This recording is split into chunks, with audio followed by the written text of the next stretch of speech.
Yep, perfect. Okay, sorry about that. We didn't hit record, so we wanted to go back and make sure that we did that. Thank you for the reminder. Okay, so in this case, we're working with Kivett Teeters, and I'm just going to assume that maybe this is their license number. It's populating in here. We'll just put something in.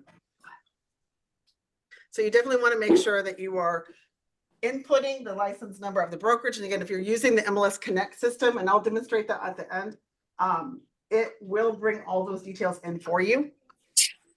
And Coldwell Banker in this case is going to be, I kind of have it backwards because it should be us writing the offer, right?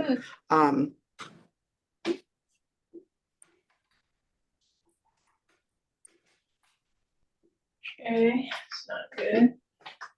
Okay, so what you can see here that we've marked the boxes, who's representing whom, and it's super important that you put this in. If you do not put this into your contract, you can expect that you're going to receive as part of your counteroffer an agent acknowledgement page, right? Because it's just that important that we know who's representing whom. And you'll see here in 2C, more than one brokerage represents the seller or the buyer. Usually he'll go And over. if we click this box right here, we'd be indicating that we have the additional, maybe we have a co-listing side on the listing side of that. If that's the case, then we need to pull in the additional broker acknowledgement form. We can click this box to do that. And it will automatically populate in the additional form, the additional broker acknowledgement form that you'll have to put the other agent's information in, okay? In this case, we're not going to an additional agent involved. Little fart. Yeah. So basically, everything from here on in is the grid. Everything in section 3 is the grid. And the grid spreads over 3 pages. Starts on page 1 and it continues to the 3rd page of the contract. Everything that,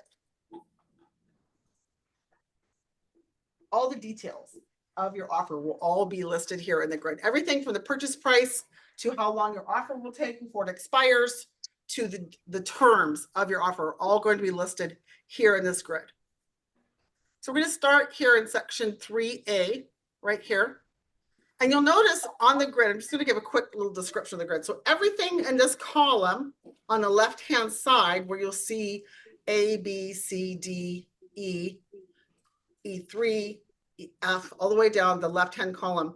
This is section 3A, section 3B, 3C. It's all still part of this grid. The column right next to that, you'll see it has a header here, this paragraph number. Well, what the heck does that mean? I have seen people preparing counter offers and they're listing all of these numbers in here. It's a little bit confusing. It doesn't have to, those paragraphs do not have to be referenced when we're referencing any of these terms. So basically the paragraph section here is here just so that we know if I wanted to find additional information about what the terms are that we're putting into this grid in section 3A, I could turn to paragraph 5 and paragraph 5B to find those details, okay? So in this case, I don't want to make everyone sick on the computer system by scrolling through it. I'm just going to go ahead and flip to it here in my page and I'll go over it. So in section 3A, this is for purchase price. Okay, we can see here when we turn to the paragraphs within the RPA itself, this is going over the purchase price. Buyers represents the funds will be good when deposited with each escrow deposit. And it also goes over whether in 5A, whether the offer is all cash. So in this case, someone give me a purchase price amount and we'll tap it in here. How much? $650. That's a good price. Okay. And is it a cash or finance deal? Finance. Okay. So if it were a cash buyer, we would make sure that we are clicking this box right here in the right-hand corner of the grid under additional terms. In this case, we're going to go with a financed offer, so we won't check that box.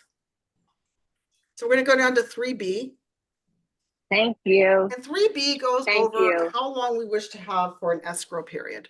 Okay. So close of escrow. How long will it take us to close escrow? Seeing as we're not using all cash, we're gonna say that it should take us approximately 30 days to close escrow. If we've got PRMG doing our loan, we could probably close it in 21 days. But we're gonna go with a 30-day contract. Now, in this section, you see I checked the box, I put in the 30 days after acceptance. You could also choose to put in an actual date by clicking the box here.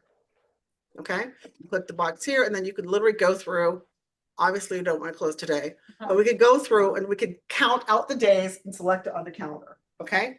I prefer to put in the actual dates up here. Every now and again, we'll have a seller maybe, or we know in talking with a listing agent that they want to close by a certain date, and you might want to use that second option. Okay, so again, let's continue down to the next paragraph, which is section 3, C in the grid. And in this section of the grid, we're going to be talking about the expiration of our offer. So this tells the listing agent when we submit our offer, and it tells the buyer how long our offer is good for and valid before it expires. Okay, it will default at 3 days after all buyers have signed. So what does that actually mean? That means I am dating my offer date today, but the expiration does not start to count until 3 days after all buyers. So if you're docu-signing and you have, I don't know, let's say the wife signed it immediately because it's her dream home, and maybe the husband's away on his business trip or something, it took him a few more days to get on the docu-sign and sign it. We will start the countdown of the expiration from the date of the last signature of the buyer, okay? So it will default at 3 calendar days, or maybe it's a hot property. We know that we want a quick response. Maybe they've got their house under contract already. They're selling something else. This is a move-up house, and we want a quick response. So we could choose to put a date. We could choose to say, we want to answer by tomorrow. If you're going to choose a date, you can do that. We can do a 24-hour turn time, and it automatically defaults that we would want the answer by 5 p.m. tomorrow, okay? Or whichever date we're adding in here. Or you could choose to insert, I don't know, maybe we want to have even a tighter time frame and say we want the answer by 12 p.m. tomorrow. Okay, so there we go. We can change the date however we like up here, or we can go with the default of the offer expiring for within 3 days. Okay, section D1 is our next little box here, and this goes over the initial deposit amount. Initial deposit is the amount of money that your buyer is going to initially deposit into escrow to open the escrow account in good faith with offer acceptance. So in this case, Good boy. we can Good say, boy, Sid. let's Where'd you put down Dad. $6,500. Oh, I threw his And once I carrot, put that landed number in on here and top I of the crate, click anywhere else on the contract, but he is it- managed to go in the crate Oh, you and got get it background to noise? fall through. I'm the host, so where's my controls? Bye, be safe. Up there I somewhere? think you're over here. Over here. Mute.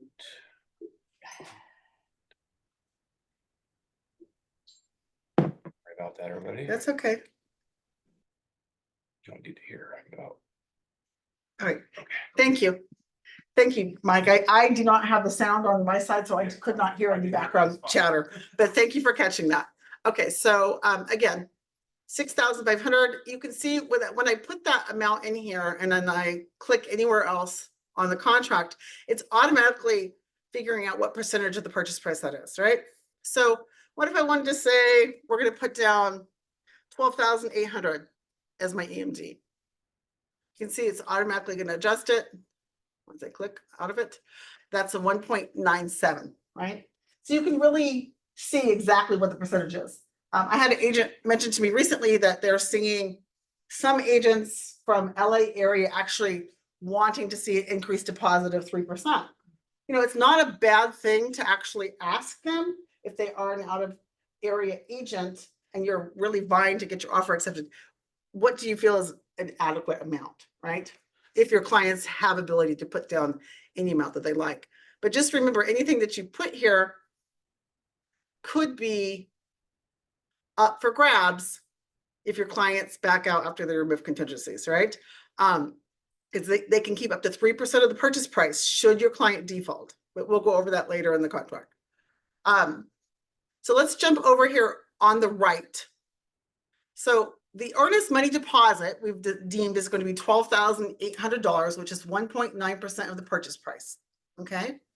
And you can see in this section D1 on the right column that this money should be into escrow within 3 business days or acceptance by wire transfer. So if you know your client wants to walk a cashier's check in, if you've spoken with escrow and you know that escrow will accept the personal check, because most escrows will not accept a personal check, then you can choose to mark the box here and say that the EMD will be deposited by a cashier's check.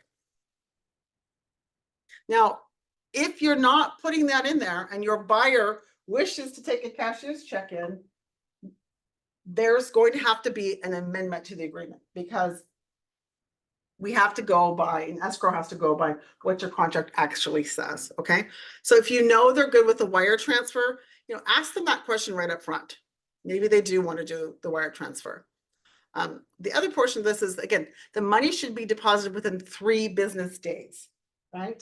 You can't deposit money into escrow on a Saturday because there's no one there to receive it. Maybe a wire could be sent out on a Saturday from the buyer's bank if they wanted to the wire transfer, but we don't know whether it's going to be received. Also, holidays are not going to be applicable on this, right? So we're moving into a holiday weekend. Maybe we want to wait until put the money in on the Tuesday following the holiday. But just make sure that you're within 3 business days and that those days are not landing on a holiday, okay? And get your money into escrow. Have your buyer get the money into escrow. While we're on that topic, remember wire transfer is a fraud, is a huge thing right now. So just make sure that you are personally reaching out to your client and giving them the phone number to reach out to escrow so they can call and verify the account numbers. If you that's just a little bit of service that I would always do. Of course, they can always look it up themselves. They are adults. But don't always just trust what shows up in the email. Okay. We're going to move to section D2. And in 3D2, you can see that we're talking about an increased deposit. And this is money placed into escrow after the initial deposit. If you're going to incorporate an additional deposit, you would use form DID at the time of increased deposit is made. Okay, it's sort of a rarer thing that we see, but it's still part of our contract in the event that it's needed. And you can see here again, if we were going to do an increased deposit, I would check this box and it would incorporate the DID form. And then I can go in here live and type in the additional amount that would be bringing in and what percentage of the purchase price that would be calculated out automatically. So we could say we're going to bring an additional 20,000, right? And you can see that it's automatically calculating that in and showing us that that would be 30.77%. I'm sorry, you're right, I did.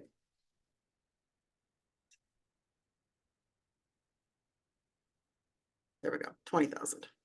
That's better. Okay, 3.8%. I rarely see this in contracts, and so this is something that you're not going to be using on a regular basis. So for this instance, we're going to not incorporate this into our offer. Okay, but just to be thorough, I want to go over this box here on the right, just all the same. So again, this money, if we were going to use an increased deposit, all the way there on the right column, upon removal of all contingencies, the money could be deposited, or we could place a date in which we want to deposit that money in, okay? So it's defaulting that the money would be deposited upon removal of the contingencies. again, or we could choose a date in which we wanted to have that deposit into escrow. Okay. So now we're going to get down into section 3E1, where we're actually going into the loan. So you can see here that they're asking us for an actual amount of the loan, right? So let's pretend that we've got a conventional buyer and they're going to bring in 20% down. So 650, 20.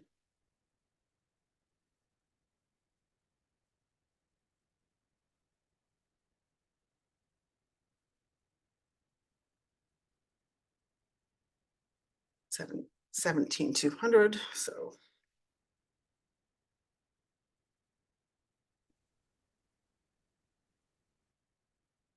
I think this is right. Doing this on the fly, let's see, 498, 800, is that our number? So you can see that here, if their loan amount is 498,800, I'm going to just jump down here to section F really quickly. You're going to see that the balance of the purchase price automatically populates down in the bottom column here. Okay. And you can see the amount of the loan, the percentage of the purchase price is 76.74. And they're using a conventional loan. Now, if the buyer were using FHA, we're going to check the box indicating FHA. Right now, rates might be a little bit better in that section with using an FHA loan. So you could check the box here if they were using that. If they are using an FHA loan, then that's going to automatically, by checking this box, it's going to bring in the FHA VA mandatory clause form. Just by checking the box, it will automatically attach. Okay. If they're using a VA, that same FHA VA addendum is going to be attached. Perhaps from time to time in your career, you might have someone who's willing to do seller financing. And if that were the case, you check the box here. Very rarely do we see the other terms checked, but it is there because there are other options that can apply. Okay, so in this case, we're going to assume that this is conventional financing and it defaults to conventional financing. So if you are using an FHA loan or a VA loan, you absolutely need to check the box to indicate to what loan type you're doing. And I'm sure that there's more than just myself who over the years in reviewing offers for clients, we have come across where they've indicated it's conventional and then we look at the pre-qual letter and it's indicating there that it's a VA loan or an FHA loan. So just make sure that you're being thorough and you're indicating what's the actual financing type that your clients are using. Okay. So at the bottom of this box, E1, it says if FHA or VA are checked, deliver a list of lender required repairs within 17 days after acceptance. So what does that actually mean? That means that FHA loans, VA loans are going to have a little bit steeper appraisal and that the house has to meet certain requirements. There can't be any broken windows. There can't be any bare concrete floors. The doors all have to be in place. And if the house has air conditioning, it has to be functional. There has to be a way to heat the home and there has to be a way to prepare food, cook food. Right, so the stove has to be functional. Yeah, The list is longer than that, but that's just a little bit of it. So based on that, if you're representing the buyer and you have ordered your appraisal and you get that appraisal back, they're stating if there are any repairs required called out from that appraisal report, that you have to provide that list to the seller within 17 days by default. So it's really a good idea to check in with your lender and say to them, if you're using that FHA or that VA loan, hey, it defaults at 17 days. How long is your typical turn time for an appraisal report to come back? If it's been 20 days, then you're really going to want to come into this box right here. And you're maybe going to want to change that to 22 days, right? Just so that you have enough time for the appraisal to get that report, to get a copy to the buyer because it goes to the buyer first. The lender has to obtain permission to send a copy of that report to you directly. Okay? So you'll get it a few days later, and then you can send your list over. But if you don't change that time frame, you could be out of your contract time. Okay, so just always check in. with your lender to find out what their turn time expectancy of that report from the appraisal coming back looks like. Okay, let's see here. We're going to move down into section E2, additional financed amount. And again, this is something that is a little bit more rare that we see, where there could be an additional amount, there could be a second loan.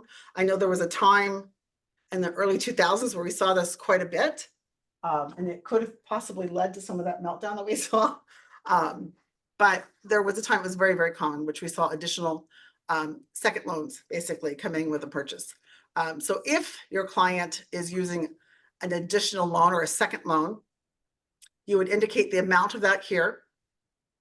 And then whether it's a fixed rate or initial adjustable rate, you'll check this box if it's adjustable.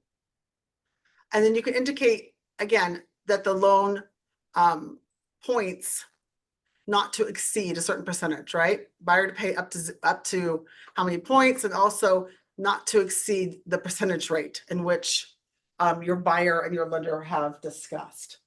So again, in this scenario, if you know that your buyer is using a second loan for the purchase, you'll want to make sure that you have that conversation with the buyer's lender to understand the amount that second loan will be, so that you can indicate it here on your contract, whether it's fixed or adjustable, what the interest rate is that they'll be receiving, so that you can put not to exceed that amount to protect your client, and also whether there'll be any points being paid. Okay. And on the right-hand side in this box, you'll see it's defaulting that second would also be a conventional. Okay. Possibly it's seller financing, right? I have seen that in my years, that maybe they do need that second and the seller is going to carry that. Okay, so if that's the case, you can check the box here in the right-hand column. So do you guys have any questions on this so far? I do, the additional financed amount, would that Oh. be, Oh, that'll be nice. I've got like a down payment assistance program? Oh, yeah, that's right. That portion in there as well, Oh. or I'm sorry. would that be something different? You know, so you're saying like grant money. Like grant money, cause I know like down payment assistance, they'll still eventually have to pay it back, That's- sometimes it's that silent second. It Is that could be listed something there. that? It could be listed there. Yes. Okay. Are we good? Yeah, I'm just making it so everybody's gonna be muted all the time, I think. Okay. Well, I guess not. I don't guess that option on here. All right. Okay. All right. Thank you again for your tech support, Mike. Don't know what we would do without you. Okay, so in section 3E3, you can see that this is asking us occupancy type. Okay, occupancy type, and again, is it going to be the primary residence? And it defaults to that, okay? Or is it going to be a secondary home? Or will it be an investment? And the reason it asks this is, well, one, some sellers would like to know whether your clients actually want to live in the house or not, or whether they're going to use it as a rental property or an Airbnb, right? But the other reason it asks is for the financing. The lender receives a copy of this contract. And if the client is using an FHA or VA loan, it's mandatory that they live in the property.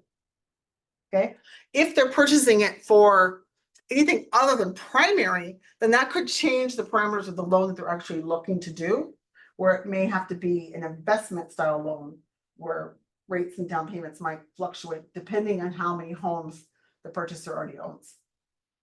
So again, the lender is going to look at this, okay? So if the clients are using FHA or VA, they absolutely have to live in the house. Okay. Section F, balance of the down payment. You can see that this number is already populated in after I put in the first loan amount. Okay. There was a time when we had to go through and check out all the math and do this by hand. And by the grace of zip forms, we no longer have to do that. So it does it for you.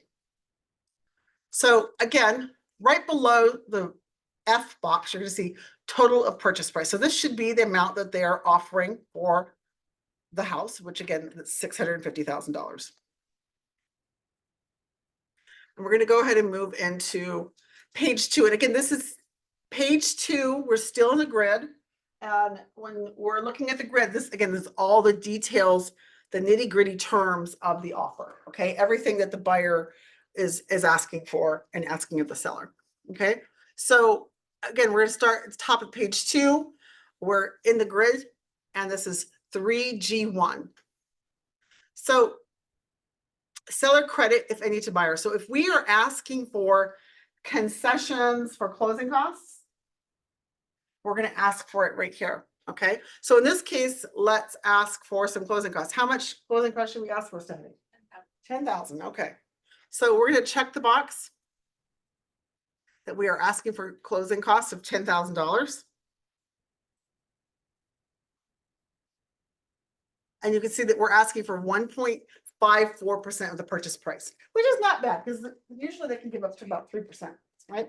So we are asking this, again, seller credit to be applied to closing costs, or we could apply it to something else, right? So in the case in which we're living in this new buyer's representation agreement era with the lawsuits for NAR, this money could possibly be applied as concessions to the buyer's costs if the seller was not willing, right, to attach and agree with the SPBB form, which is, we're about to get to that section. So with that, what's something else that we might be able to put in as an other cost that we want to apply that to? So the rate buy down, a 2-1 buy down might also qualify for that, because that would also be deemed as closing costs, okay? So the next section in our grid is 3G2, additional financing terms. So additional financing terms, and maybe we want to state here something about an appraisal. Maybe we want to state, maybe buyers willing to pay over an appraised value up to a certain amount. We might put that in there, right? But this is all regarding finance terms. We're not going to put in here seller to pay for termite clearance, because that's not necessarily a financing term, okay? But we could put in here additional financing options, again, like, again, possibly that we're willing to pay over an appraised value. Section 3G3. And this is brand new to all of us. It's been in the RPA since they came out with the new RPA. Was it two years ago now?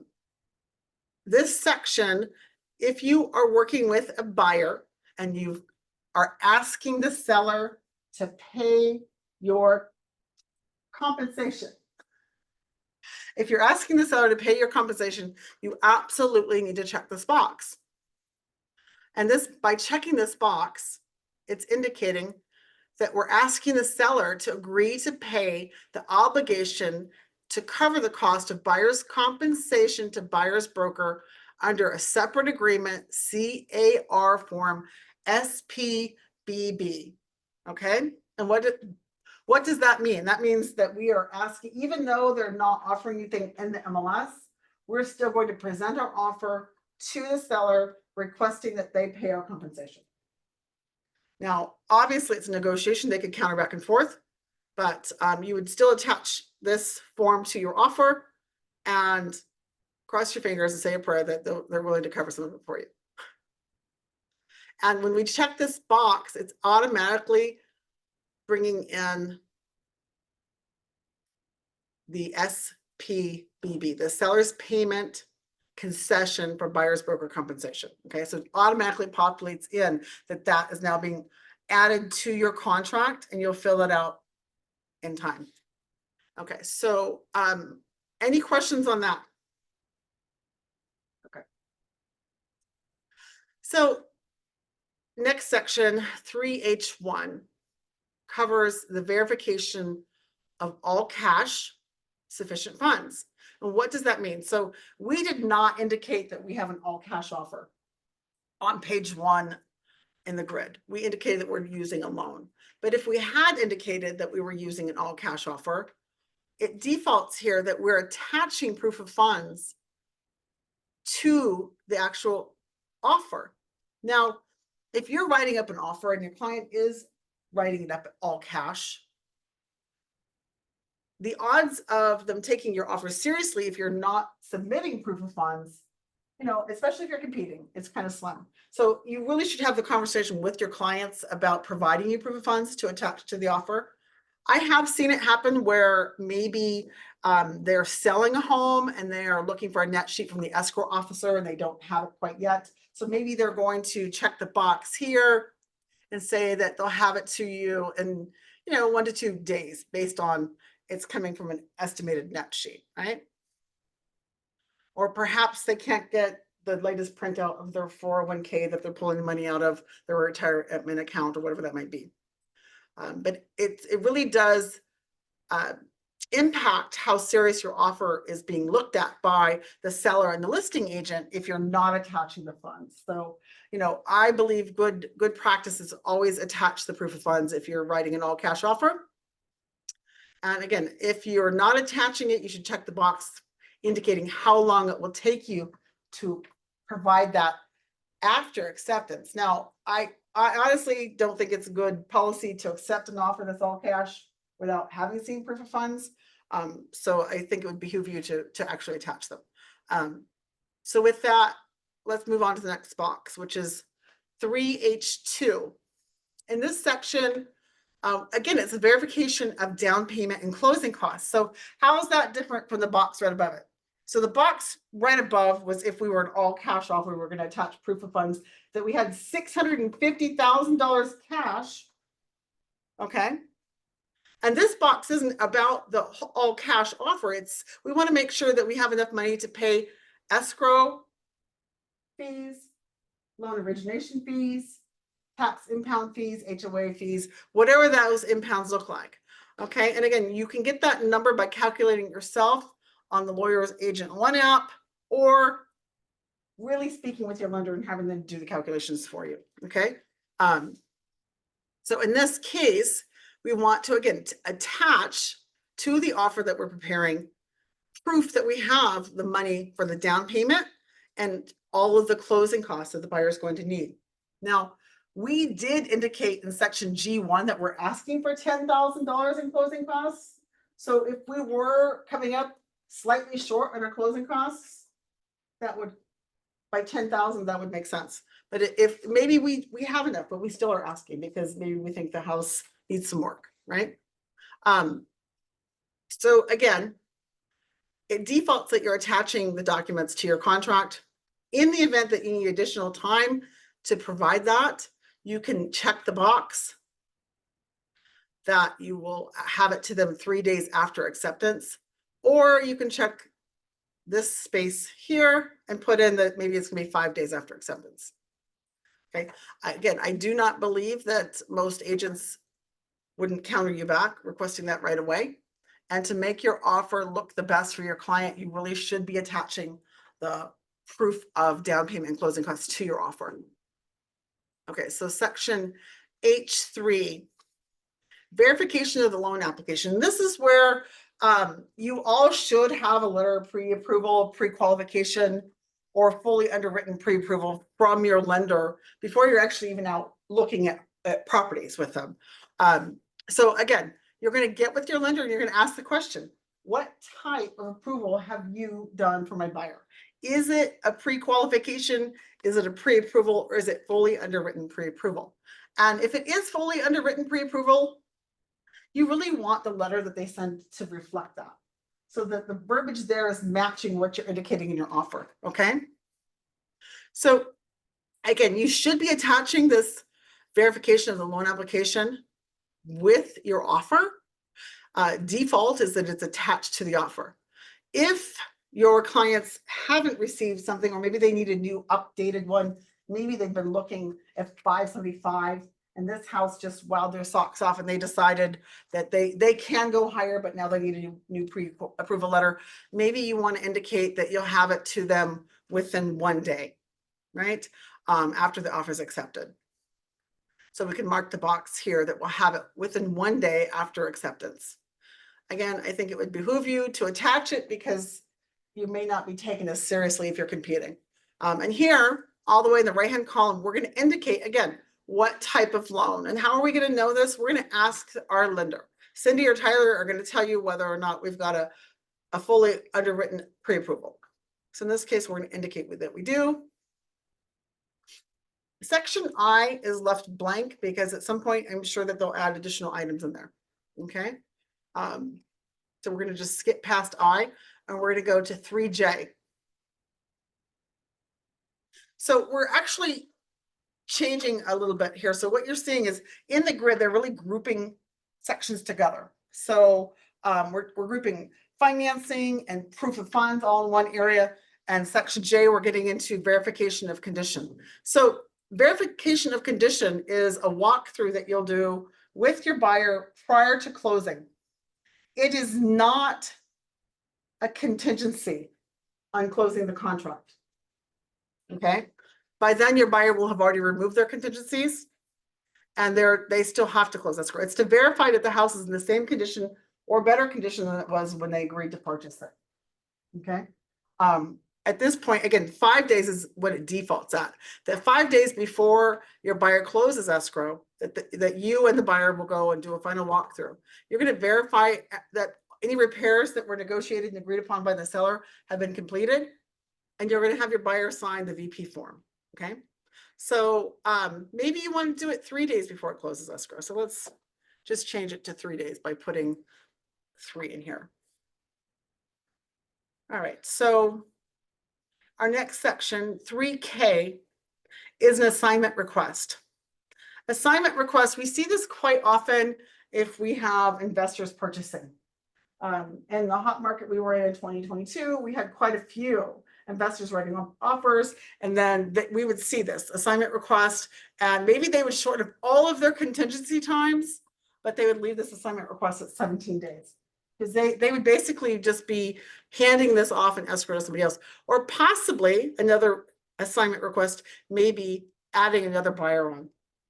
Okay, so if we know in talking with the lender that perhaps we're going to need a co-signer or something along those lines, then maybe we want to leave this at 17 days. Okay, I would not shorten this time frame unless it's countered out. But again, assignment requests would be to add someone else onto the contract, okay? Or to possibly assign it to another buyer, okay? And once we get into the paragraphs of this contract, section 23 covers that in a lot more detail, and we'll go over that later. The next section of the grid, section 3L, goes over contingencies when they're due to be removed, and whether they're being removed with the offer or whether they'll be removed at a later date. So this section L1 indicates the loan contingency. And you can see that it defaults at 17 days. I would not change that time frame unless you have spoken with your lender and they have given you the thumbs up that they can do it in 12 days or whatever the time frame is that they believe they can.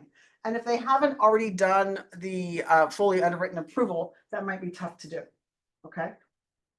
So just make sure again that you're communicating with them. They're really your best ally when it comes to preparing a strong offer. Okay, so in this case, we're going to leave it at 17 days and we're not going to shorten it up. Okay. In the event that we had a cash buyer, we could come over and we could mark the box here that there is no loan contingency. Okay.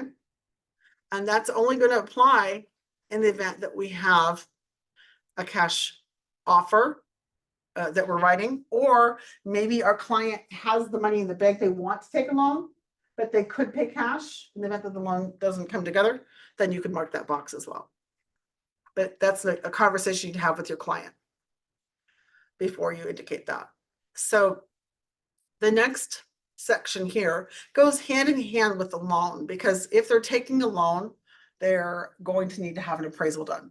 Okay, so section 3L2 covers appraisals, and the appraisal contingency is based on the appraised value at a minimum of the purchase price, or so in this case, if we were willing to say that we'd be willing to cover up to $10,000 gap, then we could indicate here, because our offer amount was $650, we could indicate here that it has to appraise at least $10,000 left at $640.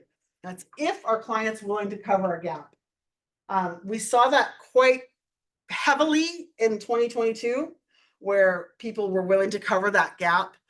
We're not really seeing that in our market, so I'm going to go ahead and take that out, because in today's market, we're not seeing that so much. There's a few hot properties out there that might still see that, but the majority are not. So again, if we were going to be able to pay the gap, we indicate it here. And the next box indicates how many days we have to remove the appraisal contingency.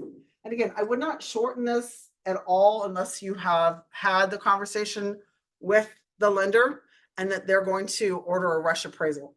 Because if you indicate less time than that and it does not come back, you are subject to the seller giving you a notice to buyer to perform. To remove that contingency, you could possibly find yourself in the hot seat. Sorry, So I'm trying to I close. would not shorten that without a very strong yes that the appraisal can be in within a shorter period than 17 days. Now, all the way on the right, the contingency removed, we could remove the appraisal contingency with the offer. Now, I would never do that unless my buyer was paying cash. And even then, you cannot assume that they don't want an appraisal. It's not required if they do not have a loan that they're taking out, but it's possible that they may actually still want to have an appraisal. So make sure you're asking your buyer whether they want to pay to have an appraisal done. And then the removal of the appraisal contingency does not eliminate appraisal cancellation rights for FHA or VA. So what does that mean? That means that if you are using the FHA loan or a VA loan and you check that box, you're removing the appraisal contingency, your buyer is still protected, that the house has to appraise for the amount that's indicated on the attached FHA VA mandatory clause that you'll be attaching to your offer. In this case, we're indicating that we're using a conventional loan. We would need an appraisal, and I would want to leave it at 17 days. Okay, we don't want to cover any gaps, so we're going to leave this blank. Okay, and we're not going to check the box here because we want to make sure that we're incorporating an appraisal contingency into our contract. So the next box that we're going to head down into here is 3L3. 3L3 goes into the timeframes that your buyer has to investigate the property. So investigations have, you're going to have a home inspection done, odds are. It's possible that during that home inspection that you could also find out from the home inspector that maybe you need to have the sewer scoped, right? Maybe there's a big tree in the front yard and he thinks that there could be some problems with the tree roots growing in. So having a plumber come out and shove a camera down and get an extra report would follow underneath investigation of property as well. But you can see here that it's defaulting that we have 17 days. Buyer has 17 days after acceptance to do all of their investigations. 17 days should be enough if you schedule your home inspection right up front to get through anything that may come up. But I have seen it where it's possible that we get into it and there's just so many things that maybe 17 isn't enough. So again, you've already seen the property. If it's in poor repair or you think you need more time, you can indicate that you need more time for this investigation. More likely than not, we see people who are actually shortening that time frame to give their buyer an advantage to compete against other offers, right? I often see it change to 14 days, sometimes even down to 10 days. But again, you before you do that, you want to make sure that you've got availability with a home inspector. Otherwise, you may be calling around trying to find who's available, maybe not the best inspection company.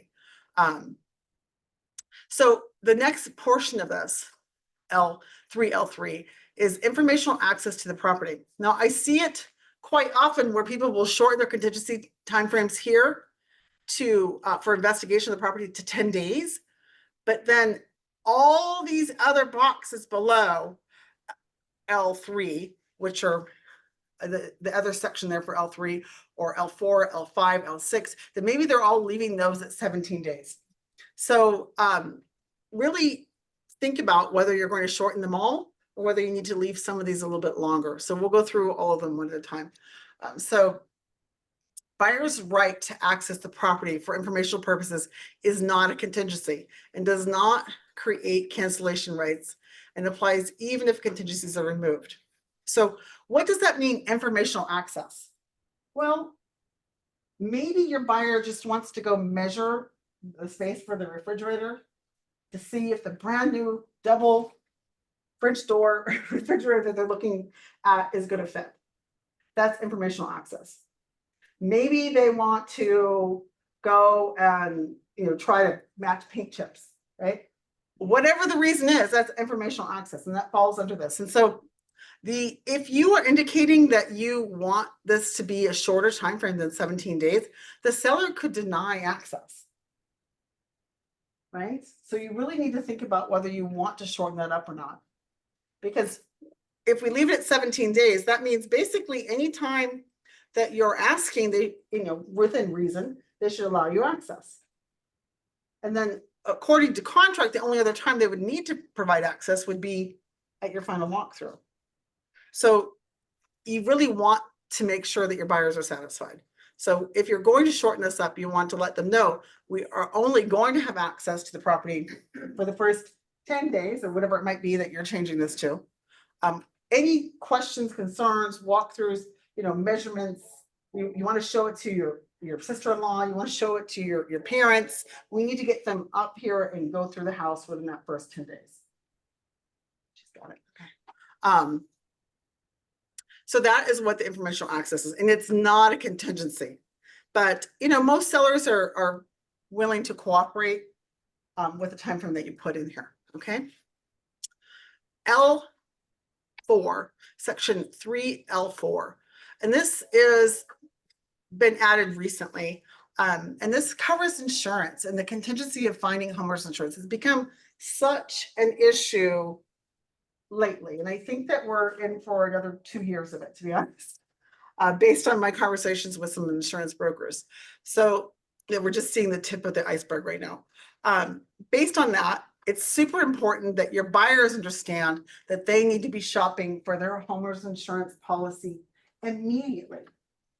Many times in the past, before they put this in and added in the timeframes that this has to be completed by, buyers would wait to the very last minute, maybe the week they're going to close escrow, and then they would frantically call around and get some quotes. Well, with all of the risks of high fire insurance and the California Fair Plan at this point, it's super important that your buyer understand the insurance requirements and what the fees are going to look like. So they've added this in here that the buyer should complete this within 17 days after acceptance.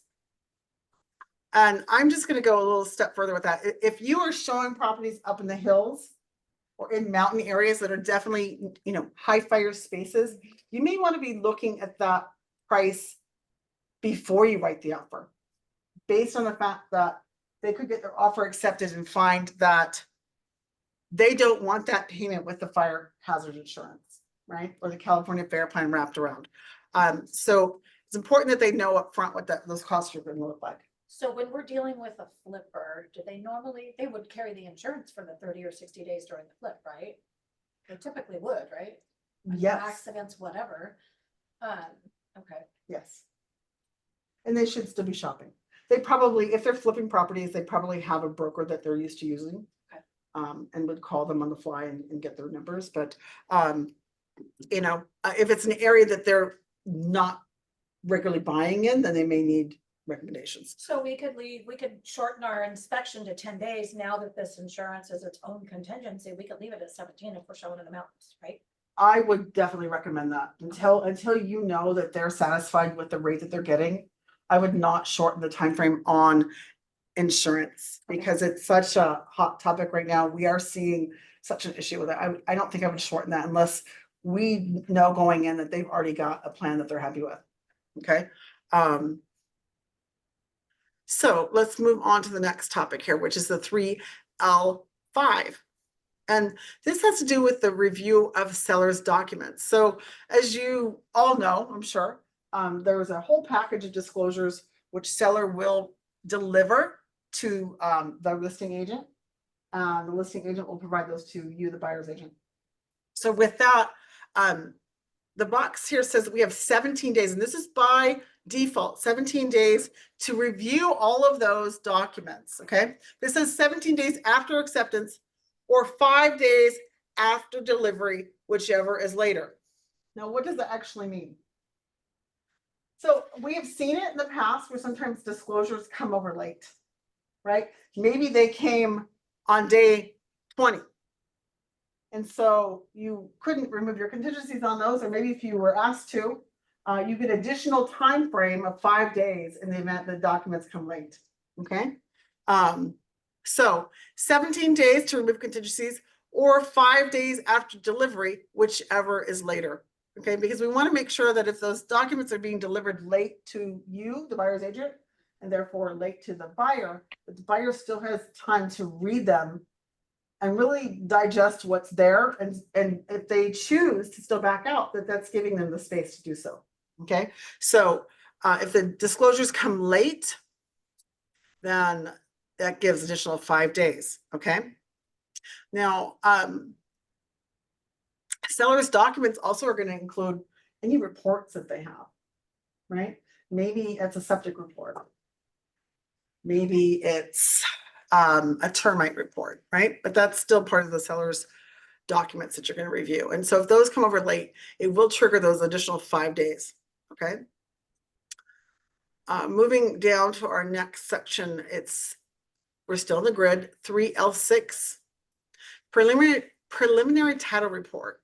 And this is, again, by default, giving 17 days after acceptance or 5 days after delivery, whichever is later, okay? So again, it's possible that maybe the listing agent didn't order a preliminary title report when they listed the property. Maybe it's taking the title company, even requesting it after you go into escrow. Maybe it's taking them longer because there's some things that they're trying to clear up, okay? So again, you have 17 days to remove contingencies or 5 days after delivery, whichever is later. So the next box here covers common interest disclosures, and this is section 3L7 of the grid. Common interest disclosures would cover our HOA documents, right? So 17 days after acceptance or 5 days after delivery, whichever is later. And I have seen this come sometimes at the last minute, right before closing, because maybe the escrow company didn't order it right away, or perhaps the HOA management company just was really slow and didn't perform in the manner that they should have. And so again, this is common interest disclosures will get 17 days or 5 days after delivery. So even if you've already removed all of your contingencies based on investigation and all of the above, you would still have 5 additional days once you've received those disclosures. Okay, and our next section is review of leased or liened items. Well, what does that actually mean? So this means that there may be a propane tank in the property. Maybe there's no natural gas to the home, or perhaps the house has leased solar panels. In that case, the buyer would be delivered documents from the seller to review the contracts and what the terms are for those leases. Okay. Again, that would be 17 days by default, and you can shorten that time frame, or it would be 5 days after delivery, whichever is later. Okay, so that is kind of going over our time frames for investigations and discovery during our contract time. And if we move over here in the very right grid, we're going to see removal or waiver of contingencies. Any contingency L1 through L8, which are the contingencies for investigation and discovery that we just went over, may be removed or waived by checking the applicable box above, or by attaching a contingency removal form Form CAR, Form CR-B, which is contingency removal for buyer, and checking the applicable box therein. Removal or waiver at time of offer is against agent advice. Why do we think that might be against agent's advice? Because you should always get a home inspection at least. Buyer beware, know what you're buying. And it's your job to protect that buyer. And so if they're willing to remove the contingencies with the offer, we would check the box right here and it would attach the contingency removal form for buyer.